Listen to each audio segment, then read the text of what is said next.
안녕하세요. 간호조무사 시험이 얼마 남지 않은 이 시점에서 어떻게 공부해야 할지 많이 고민되고 답답하실 텐데 조금이라도 도움이 되고자 영상을 한번 제작해 보았어요. 무조건 암기해야 할 시리즈 1탄. 저번에 제가 혹시 올린 영상을 보셨다면 필수 예방접종 항목 암기하자고 했었거든요.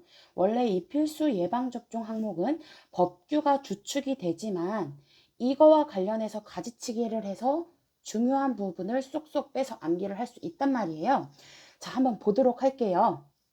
같이 따라오시면 됩니다. 일단 필수 예방접종은 우리 특별자치도지사와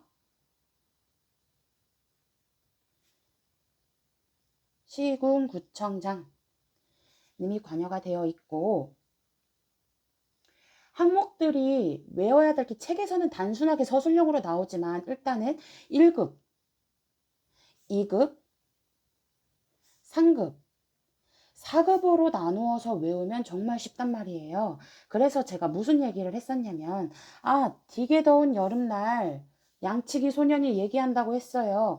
홍수 났어요. 얘기를 해요. 홍수 났어요.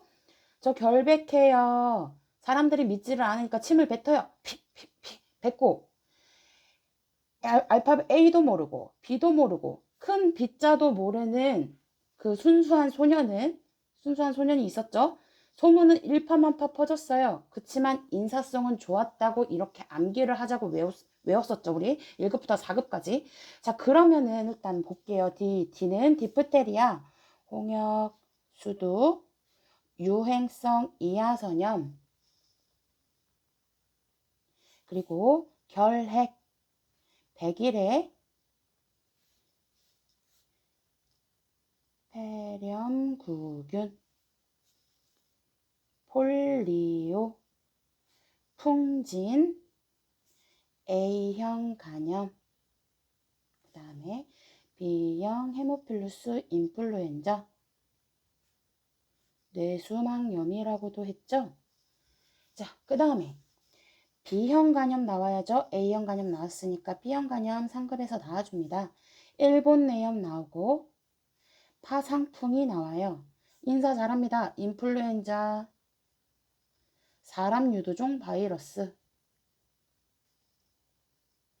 이렇게 이 항목들은 필수 예방접종 항목들이었죠. 이거를 주축으로 자 무조건 암기해야 될 것들 한번 가지치기 해볼게요. 자, 일단은 우리 아동이 태어나면 가장 우선적으로 맞아야 되는 예방접종이 있었어요. 그게 뭐냐면 B형 간염이에요. B형 간염. 아동이 태어났을 때 신생아에게 맞춰야 될 신생아 예방접종 1순위. 신생아 예방접종 1순위라고 알고 계시면 되고, 만약에 부모나 가족 중에서 결핵 환자가 있다. 그러면 그때는 결핵 예방접종인 BCG를 먼저 맞습니다. BCG를 먼저 맞아요. 자, 일단 이 B형 간염 하니까 또 얘기가 나와요. 신생아 예방접종 1순위고, 이 B형 간염은 또 성인에서 어떤 것들이 나오냐면 혈청성 간염, 수직 감염. 그래서 특히 모체에게서 태아에게는 수직 감염일 때 위험할 수 있고, 주사바늘 조심, 성교 이런 것들 조심해야 되죠. 그치만 땀 분비로 크게 전염이 되진 않는다. 알고 계실 거예요. 혈청성 간염에 같이 나왔던 게 뭐가 있냐면 B형 간염 옆에 B 나왔으니까 C형 간염 나와줘야죠. 같은 혈청성 간염이란 말이에요. 주사바늘 조심해요. 자, 우리 주사바늘 또 기억나는 거 뭐 있을까요? 이 주사바늘에서는 이 주사바늘 환자에게 주사 투여를 했어요. 그 바늘을 다시 뚜껑을 끼우나요? 끼우지 않는다고 얘기했죠. 끼우지 않고 버린다. 그냥 폐기한다. 어디다 버릴 거예요? 손상성 폐기물에 버릴 거고, 박스가 무슨 색이었나요? 노란색. 박스 노란색이었고, 혹시 그 손상성 폐기물의 유효기간 기억하세요? 30일 있었습니다. 자, 그럼 이제 B형 간염 했으니까 C형 간염도 여기 상급에 속하거든요. 아, 필수 예방접종 항목은 아니지만 같은 혈청성 간염으로 C형 상급에 속한다고 알고 계실게요. 지금 필수 예방접종 항목은 주황색으로 쳤고 그 외에 중요한 것들 계속 한번 또 가지치기 해볼게요. 같은 C형 간염. 자, 그러면 이 A형 간염은 뭐였어요? 수인성 간염, 전염성 감염, 물, 대변이나 물 조심해야 됐던 거 얘기 기억나실 거예요. 그래서 우리 수인성 간염일 때는 주사바늘이나 이런 거 조심하지 않아도 되지만 한번 발생을 하게 되면 폭발적으로 환자들이 생길 수 있던 거 기억하실 거예요. 폭발적으로 환자들이 생길 수 있다. 그리고 이런 수인성 간염, 전염성 간염일 때 식기 소독, 식기 구별 따로 했었거든요. 식기 따로. 그럼 이런 식기는 어떻게 소독을 해요? 자비소독 기억나시죠? 자비소독. 자, 기본관으로 또 넘어갈게요. 이 자비소독 같은 경우는 뜨거운 물에다가 식기를 담게 되면 뚜껑을 꽉 밀폐시켰던 거 기억나실 거예요. 뚜껑을 꽉 밀폐시키죠. 식기 같은 거는 자비소독으로 해요. 그렇지만 일반적으로 많이 쓰는 세균의 아포까지 다 죽여버리는 고압증기멸균 기억나시죠? 고압증기멸균이랑은 달랐어요. 고압증기멸균은 세균 아포까지 다 죽여버리고 일반적으로 120도에서 30분간 대중적으로 많이 쓰는 거 고압증기멸균 소독기를 돌릴 때는 쓰지 않을 때는 열어두고 유효기간 14일 2주 기억나실 거예요. 자, 일단은 전염병 위주로 할 거기 때문에 전염병에 더 포커스 맞춰서 한번 해보도록 할게요. 자, 이제 A형 간염, B형 간염, C형 간염 다뤘고 이 디프테리아에서 중요한 거 있죠? 디프테리아는 제가 DTP라고 해서 100대 맞아서 되게 아파. 100이래. 100대 맞아서 되게 아파. 100대 맞아서 되게 아파. 이 세 개를 DTP라고 부른다고 했어요. 아동이 태어나게 되면은 2개월 간격으로 3번 정도 맞죠? 2개월 간격. 그러니까 만약에 아동에서 예방접종을 맞는다고 하면 아까 B형 간염이 1순위라고 했죠. 그 다음에 BCG, 그 다음에 DTP라고 알고 계시면 조금 암기하기가 쉬우실 거예요. 그래서 이 DTP 같은 경우는 100대 맞아서 되게 아파. 100일에 디프테리아 파상풍 알고 계실게요. 자, 그 다음에 또 2급으로 넘어갑니다. 홍역. 홍역에서는 뭐가 있었냐면 자, 아동에서 코를 우리 어떻게 풀죠? 쿵 하고 풀어요. 코를 쿵 하고 풀어요. 코플릭 반점이라고 정국이 홍역의 정국이 카타르기에 나오는 코플릭 반점이라는 특징적인 증상이 나타났어요. 그래서 문제에 나옵니다. 코플릭 반점이 나타났다. 어떤 질환이냐? 홍역 당연히 알고 계시면 돼요. 그 다음에 수두는 또 뭐가 있었냐면 우리 뭐 물집을 수포를 형성하고 농포를 형성하고 가피를 형성한다 이런 것들이 나오는데 수포, 물집 그리고 가피가 형성이 되면 딱딱하게 딱지가 생겼으니까 이때는 전염성이 없었다. 그거 아마 기억하실 거예요. 그 다음에 유행성 이하선염 다른 말로 우리 타액선을 침범을 하니까 볼거리라고 얘기했어요. 볼거리 유행성 이하선염은 볼거리라고도 얘기하는데 양쪽에 침샘을 침범을 했는데 이게 그대로 난자랑 고환으로 갔다. 합병증으로 난소염, 고환염을 유발한다. 알고 계시면 돼요. 그리고 결핵은 제가 하고 싶은 얘기가 너무너무 많은데 일단은 오늘은 BCG 얘기했고 그 다음에 결핵은 저번에 성인에서 약물을 잠깐 훑고 갔었거든요. 이번에도 더 중요한 항결핵제만 훑고 가볼게요. 항결핵제 일반적으로 1차 약물 있었어요. 1차 약물에서 다른 거는 몰라도 1차 결핵약 중에서 이리 와. 제가 끝까지 끌고 간다고 했어요. 이리 와 해가지고 이소니아지드랑 리팜피신은 끝까지 복용한다. 끝까지 끌고 가요. 항결핵제 중에서 특히 이 이소니아지드라고 하는 놈은 이소니아지드라고 하는 놈은 말초신경염을 유발하기 때문에 뭐랑 같이 먹어요? 비타민 B6, 피리독신이랑 같이 먹는다고 얘기했죠. 그 다음에 오늘 하나 더 알고 갈게요. 1차 약물에서 제8 뇌신경에 손상을 입혀요. 부작용으로 제8 뇌신경에 손상을 입히는 스트랩토마이신 약물 기억나실 거예요. 다른 거는 잘 몰라도 이소니아지드, 항결핵제로 리팜피신, 스트랩토마이신은 꼭 암기하고 갈게요. 자, 그 다음에 아까 DTP에 100대 맞아서 되게 아프다고 얘기를 했는데 이 백일해 같은 경우는 발작적인 마른 기침, 그리고 폐렴구균 모양이 동그랗다. 우리 구기 종목이라고 하잖아. 야구, 농구, 축구 이런 거 동글해서 구기 종목이라고 해요. 균 모양이 구균이에요. 나중에 공중보건 가서 똑같은 구균이 또 뭐가 있냐? 포도상 구균이 나옵니다.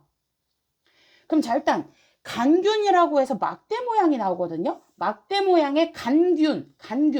결핵은 막대 모양의 간균이에요. 같지 않아요. 얘는 막대 모양의 간균, 얘는 동그랗다. 그래서 폐렴 구균, 포도상 구균 같은 것들이 나옵니다. 폴리오가 있고 풍진. 자, 이때 풍진이 나오니까 또 하고 싶은 얘기가 있어요. DTP는 100대 맞아서 되게 아파. 백디파라고 했어요. MMR이라고 해서 이것도 세 가지가 들어가는데 우리 처음에 필수 예방접종 암기할 때 되게 더운 여름날 홍수 났어 유라고 해서 홍수유로 외웠었거든요. 여기서 수두만 빠져요. 홍수 났어 유에서 풍진이 들어가요. 자, 이 세 개가 MMR이에요. 그러니까 이 풍진은 MMR 항목에 들어가고 아까 다시 정리. 아동이 태어났어요. 신생아가 태어났으면 1차적으로 예방접종해야 되는 거 B형간염. 그 다음에 BCG. 그 다음에 DTP 2개월 간격. 자, 얘는 12개월 이후에 이제 또 맞기 시작합니다. 그러니까 B형간염 예방접종, 그 다음에 BCG, DTP, MMR 중에 가장 늦은 게 뭐예요? MMR. 이 세 가지 항목은 홍, 풍, 유. 이 풍진이 해당이 돼요. MMR. 그리고 하나 더 암기하고 싶다면 임신, 모성에서 그 임신 3개월에 풍진에 걸릴 수 있기 때문에 더 특히 조심한다. 이 3개월이 나올 수가 있어요. 예전에는 선풍기가 미풍, 약풍, 강풍이어가지고 3개로 조절할 수 있는 게 많았거든요. 요즘에는 워낙 기능이 좋아져가지고 더 다양하게 할 수 있는데, 그래서 미풍, 약풍, 강풍 3개, 3개월로 우리 암기해 볼게요. 자, 그 다음에 B형 헤모필러스 인플루엔자 뇌수막염이라고 하는 거 있었고, 그 다음에 3급으로 넘어가 볼게요. 아까 B형 간염은 한번 훑었죠? 자, 1번 내용 뭐가 매개하냐? 모기가 매개합니다. 그리고 더 추가적으로 모기 말고도 다른 그 매개하는 것들이 있는데 이거는 공중보건 가서 더 자세하게 하실 거고. 자, 그 다음에 파상풍. 제가 아까 100대 맞아서 되게 아파 DTP에 포함이 된다고 했어요. 이 파상풍은 또 어디서 중요하냐면 모성과 아동 응급에서도 많이 나왔었거든요. 이 파상풍은 특히 제가 공기가 있는 데서 잘 번식하는 균들이 있고, 공기 정말 나도 극혐해 해가지고 공기가 없는 곳에서도 잘 생기는 혐기성 균이라고 파상풍 균은 얘기를 했어요. 그리고 응급에서 좁고 깊게 찔린 상처, 그런 거 뭐라고 했죠? 자상일 때 특히 파상풍균이 잘 침투를 합니다. 그리고 중요한 거, 파상풍은 경련을 유발할 수 있어요. 특히 어떨 때 빛을 쬐게 되면 경련을 유발할 수 있기 때문에 빛을 쬐지 않는 어두운 환경, 빛이 없는 어두운 환경에서 조명 쐬지 않는다고 그렇게 파상풍 환자나 간호를 할 때 그렇게 한다고 얘기했었죠. 기억 아마 하실 거예요. 그 다음에 인플루엔자가 있고, 이건 독감. 사람 유두종 바이러스라고 해서 이거는 성매개 감염증에 포함이 됩니다. 성매개 감염. 거의 대부분 성매개 감염은 4급에 포함된다고 알고 계시면 돼요. 성매개 감염은 4급. 자, 그래가지고 우리 한번 그러면 이 사람 유두종 바이러스 말고 또 뭐가 있을까? 추가적으로 볼게요. 아, 있잖아. 그 대통령 있는데, 저번에 보니까 정치 너무 못했는데 또 연임한대. 또 연임한다고 하더라. 아, 진짜 큰일 났어. 연임한대. 큰일 났다. 연성하감, 임질, 클라미디아. 이거 사람유두종 바이러스까지 같이 알고 계시면 되고, 연성아감, 임질, 클라미디아도 성매개 감염증에 포함이 되어 이 성매개 감염증이나 또 간 흡충, 폐 흡충, 충이 들어가는 것들은 거의 4급으로 보시면 되시고, 자, 여기서 또 중요한 거 임질, 특히 이 임질 같은 경우는 신생아에게 안염을 유발하고, 신생아 안염. 그 다음에 모성에서는 자궁의 임신을 유발하는 주요 균이기도 했고, 공중보건에 가서는 이 임질은 성병 중에 흔해요. 가장 흔하고. 자, 우리 이 신생아 안염하니까 또 기억나는 게 있죠. 어떤 안약 제공할 거예요? 1% 질산은. 이 자궁의 임신 나오면 또 뭐 기억나시죠? 자궁의 임신 복강내에서 빵 하고 터지니까 뭐 조심? 혈압 조심해서 봐야 되고, 혈압 조심해서 봐야 되고, 특히 복강내에서 떠져서 배꼽 주변이 파랗게 보이는 쿨렌징후 기억나시죠? 그 다음에 어디에서 가장 많이 생겨요? 난관에서 가장 많이 생긴다고 했어요. 이 난관은 어딘데? 원래 수정이 이루어지는 부위잖아요. 수정이 이루어지는 부위, 아니, 착상이 이루어지는 부위죠. 착상이 이루어지는 부위인데 착상을 하고 이후에 자궁으로 잘 가서 죄송해요. 수정이 이루어지는 부위죠. 수정이 이루어지고 자궁으로 가서 잘 착상을 해야 하는데, 자궁으로 가서 잘 착상해야 되는데 세포 분열을 하지 못하고 거기에서 그대로 멈춘 거예요. 그래서 자궁의 임신 가장 호발하는 부위는 난관의 팽대부. 자궁의 임신으로 복강내에서 딱 파열이 됐어요. 배꼽 주위가 파랗게 보이는 쿨렌징후가 있었고, 자궁의 임신을 가장 유발시키는 그 균, 임질균이 있었어요. 그 다음에 이 자궁의 임신 같은 경우는 모성 사망에서 사망률을 가장 높게 유발하는, 모성 사망률의 가장 큰 부분을 차지하고 있었다. 알고 계시면 돼요. 자, 그러면 지금 필수 예방접종 항목 하나로 우리 지금 중요한 것들 다 훑고 지나갔어요. 자, 그러면은 또 아동이나 모성에서 어떤 질환에 걸리면 격리를 해야 되고, 이게 너무 헷갈렸단 말이에요. 1급, 2급, 3급, 4급으로 나눴었는데 1급은 일단 즉시 격리하고 즉시 보고하고 음압과 같은 높은 시설에 격리를 했던 거 기억나실 거예요. 자, 그 다음에 2급, 3급은 24시간 이내에 보고를 해요. 얘는 격리가 필요해요. 2급은. 3급은 격리까지는 아니지만 보고는 24시간 이내에 한다. 4급은 뭐였을까요? 보고 7일 이내에 보고합니다. 아, 그러고 보니까 격리에 포함되는 거는 1급이나 2급에 포함되는구나. 그래서 홍역, 수두, 유행성이 하자면 결핵, 백일해 이런 것들도 격리할 수 있다. 알고 계시면 돼요. 무조건 암기해야 되는 필수 암기 과목. 자, 지금 전범위 한번 정리했거든요. 저도 막 급하게 하다 보니까 말이 중간에 횡설수설한 게 있는데, 지금 이 과목들 지금 제가 말씀드린 거는 무조건 암기하고 가셔야 됩니다. 고생하셨어요. 오늘도 공부하시는 모든 분들 화이팅!